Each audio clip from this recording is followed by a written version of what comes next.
Okay, I'm Jim Chevalier, and this is Mouthpiece Magazine, story behind songs, and perfect. Take me back to the very beginning, as far back as you can remember. What are your first memories of music? Wow. First memories of music. I don't know, it's not a memory, it's more like a ghost appearing in some kind of shadow that I can see. I mean, you know, my parents were musicians, right? You know, and music in my house was just there. You know, it was common at the age of 1 to be up all night. You know, listening to 5 or 6 guys playing real cool stuff with my dad in the living room. You know, so that's a memory that I can't quite get a grip on. Is there anything that stands out from when you were really little? Everything. Everything stands Everything out? stands out. I remember everything. For some reason, I do. I remember everything. I wish I had the ability to label moments. You know what a moment is, right? A moment is the shortest piece of time that you can have. And I wish I had a label for every moment so I could just call them up and talk about them in that way. But I can't do that. But I remember every moment. Is it more the memory is more sensing, or it's more dreamlike, or like you're saying it's always been there? So can you describe kind of that experience? Well, I think I talked to you before about the man that I considered a mentor, Mr. Jack Young.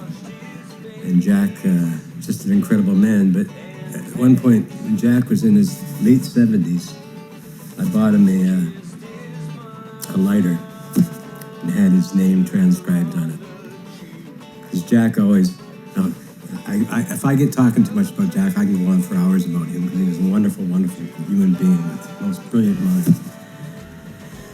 Anyway, I gave him this lighter, and he said thank you, and he never used it once. And I said, why won't you use it? And this is years later, I'm asking him, why won't you use it? He goes, it's a gift. So I accepted that about Jack, and that's just who he was. But at the same time, Jack was the age he was. I was 30 years younger. And I remember asking him, Jack, what's it like getting to be your age? Because it was for his birthday that I got him this gift. And he said, Jim, it's more and more like a dream. Jack was right. Jack was right. Everybody, Jack was right.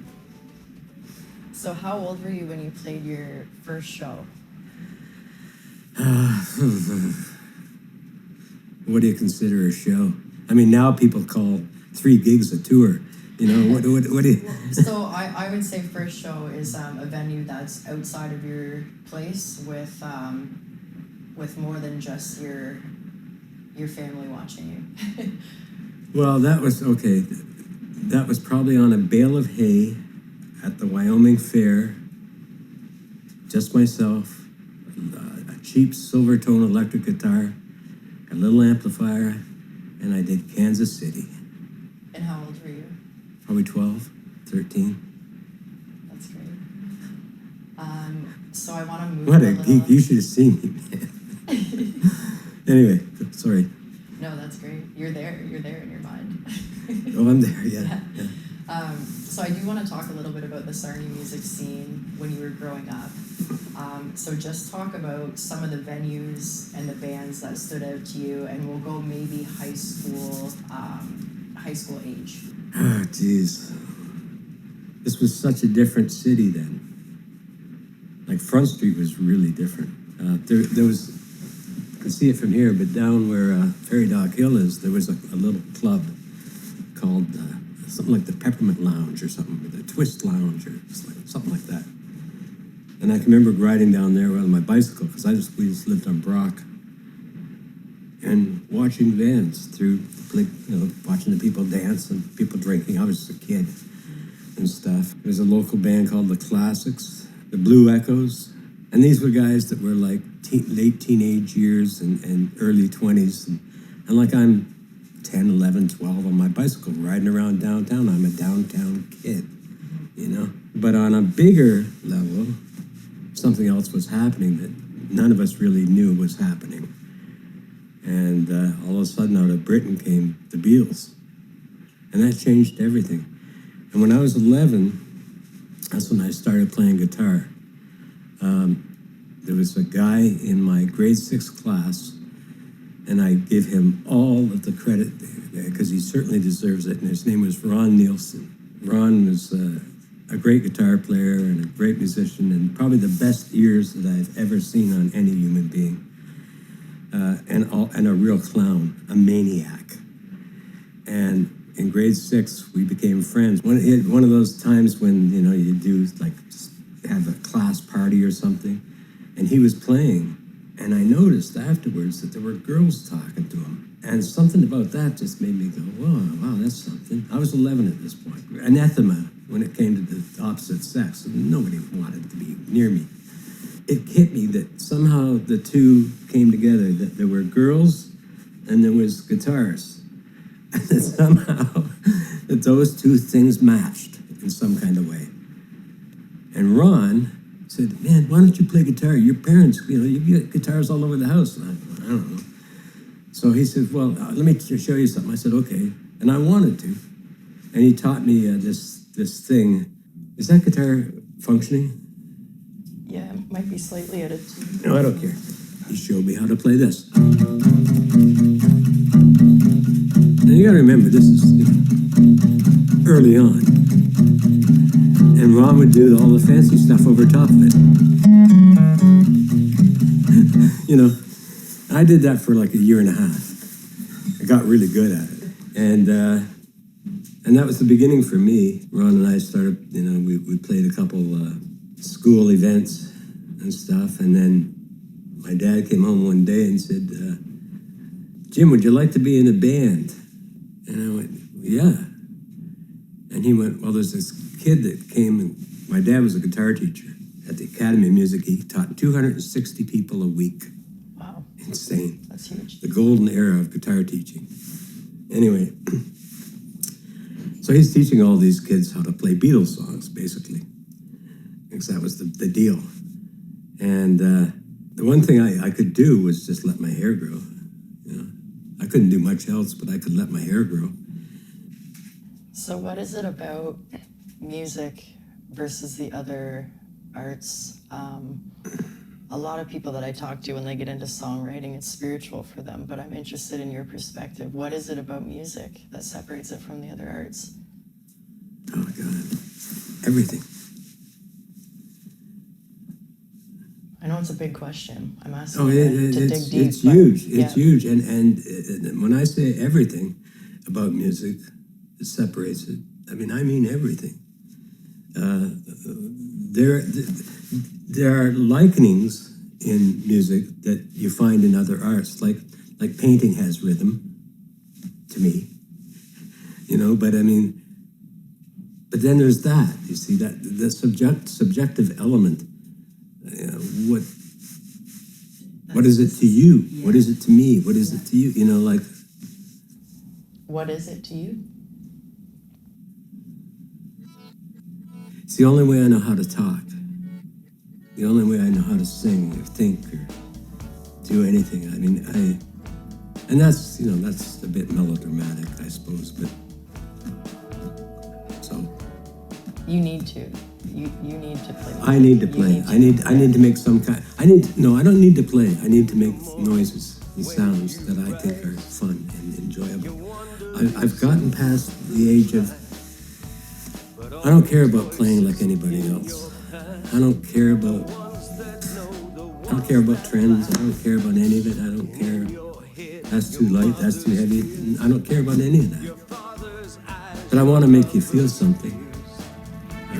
And mostly what I want to make people feel is something that I can't even tell them what it is, but here's the label, beauty. And that's what I want for you. I want you to come and listen to what I do and find beauty in it. You told me This was, I think, between lockdowns, and you were doing the open mics at Refined Fool. And you told me this story about how you were invited to go on tour, I believe with Kim Mitchell, but you said no. Yeah.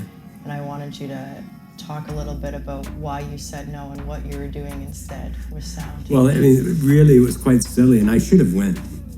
You know, it was about joining Max Webster at the time. It just briefly came up in a conversation, and, you know, maybe he didn't even mean it. I don't know, but he did say it on the phone. I wanted, you ever think about coming up and playing, with me and stuff? And to be honest, I was so, well, if you'd come to my apartment at that point, you would have seen strings hanging from the ceiling with different pieces of glass and metal. And I'd have my tape recorder set up, and I had fans going, and I'm playing air. I'm making the air move in certain ways and listening to the sounds that it made in the metal and the glass. Nobody wants to hear that, No. But it matters to you, the process. But that's what I was doing. That's right, and yeah. I needed to do that at the time. And there was something in me that elevated doing something like that. And I think that something has to do with peer pressure. Because I had a lot of friends who were painters. And I love art history. Yeah. Everybody should study art history because you can avoid a lot of crap. I want to talk a little bit about when you're writing instrumental songs versus lyrics. So how are you using sound to speak when you're not using words? How am I using sound to speak? Because you're I speaking, don't you're think I can evoking, answer. but how are you doing it? Like, what's your process? Painfully. Painful? Yeah. Oh yeah, it's really painful. And what's painful? Is it the I'll never grasping get there. at- I'll never say what I want to say musically. I'm not good enough.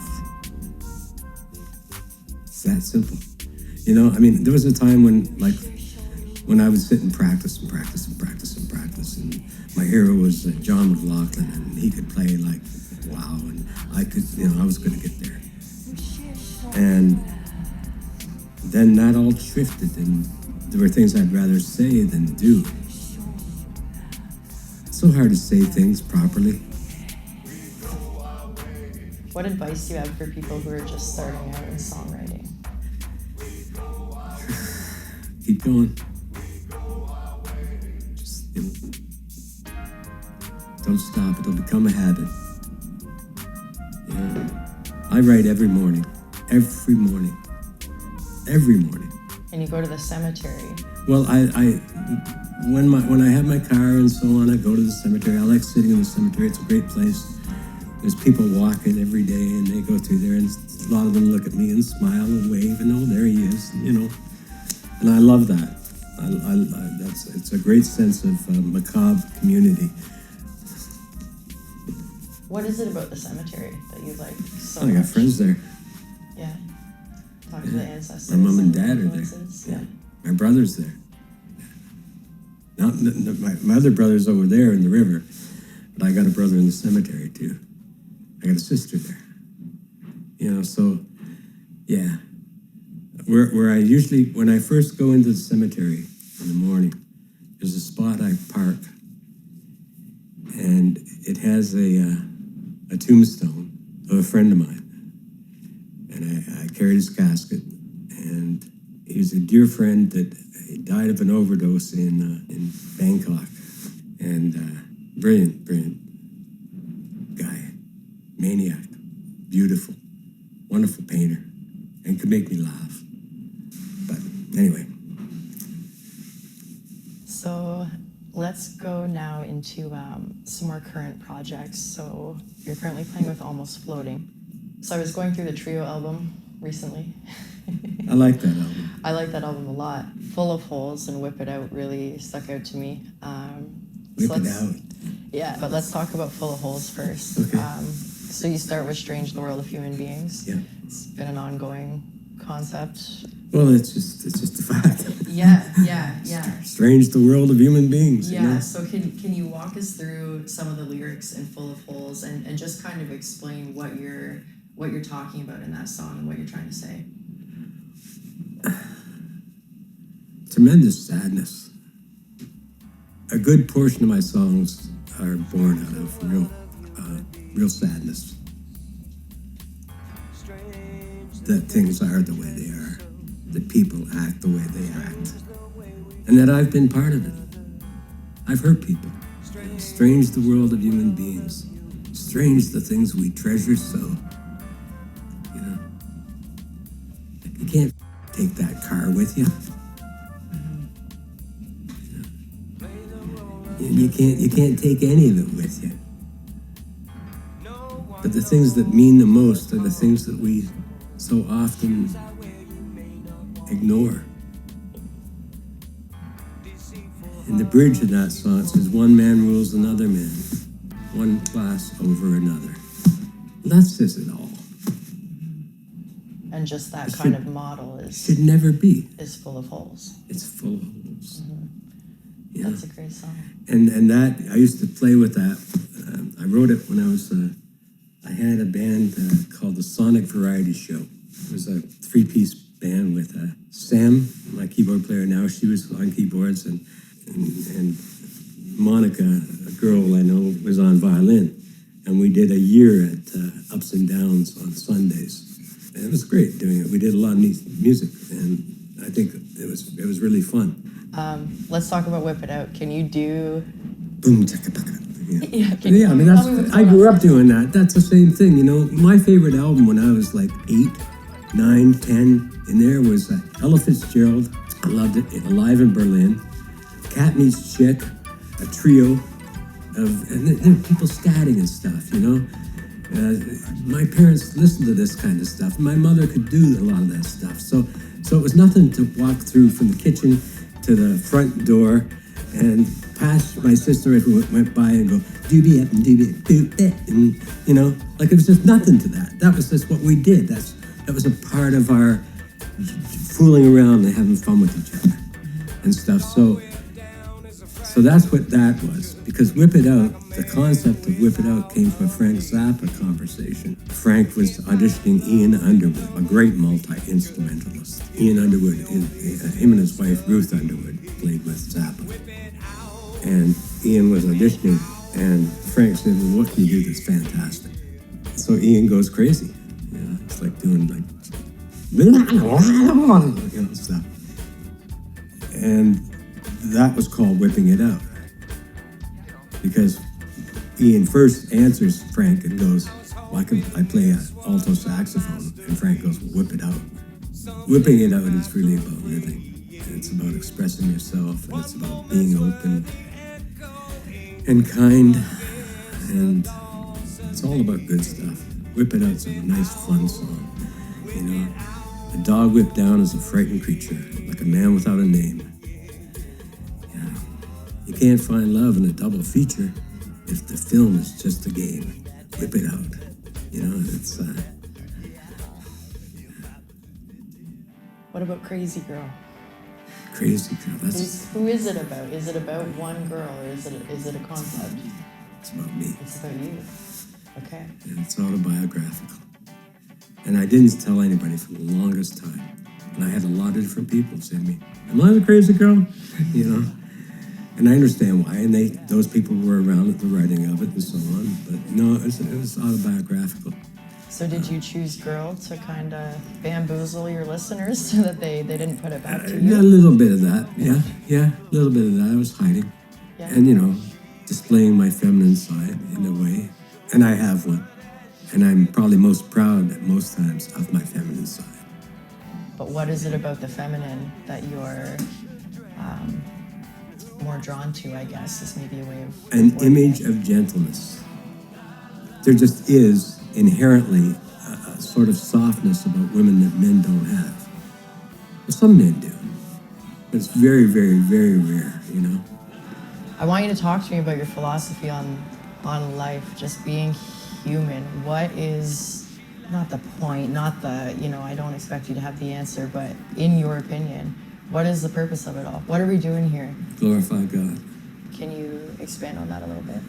Well, I think it has something to do with making the best of my situation, because I do believe I'm made in God's image. Love is not a feeling. It's just not. You know, love is the stuff that really tough days are made of. We just sometimes really get things sideways.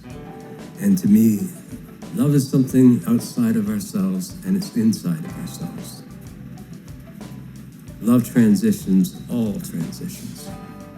Love is the ultimate state, because that's the place where our pain makes sense. And we need that desperately. I need that. I'm a madman. I know that. I've always been a madman. I was born a madman, you know? I can't help it. Don't want to help it.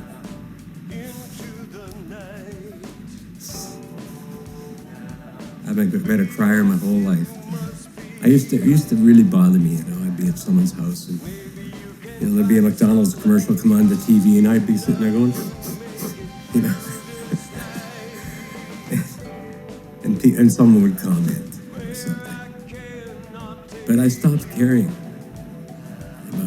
There's a certain point, it's like the bruised and battered wife, you know? There comes a point where you do stop caring. You know, and you know, go ahead. You want to laugh at me for what I think or for how I am or for, you know. But you're alive. I am alive. Yeah. I am definitely alive. And boy, is it strange. It's wonderfully strange. You write a lot about the state of humanity. So what do you want to tell them?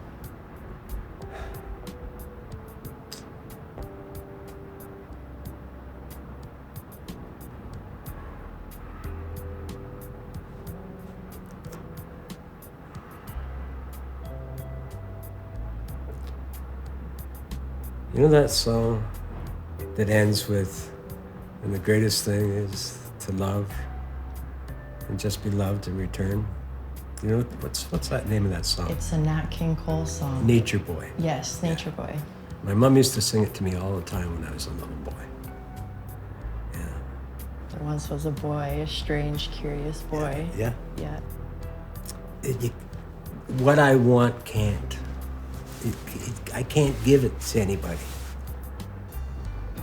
It's like everything that's important to me, I can't hold in my hand. Everything that means really deep things to me, that mean the best things to me, I can't hold in my hand. I can't contain. I can't even talk about them in concrete ways. My speech becomes more and more abstract. And, you know.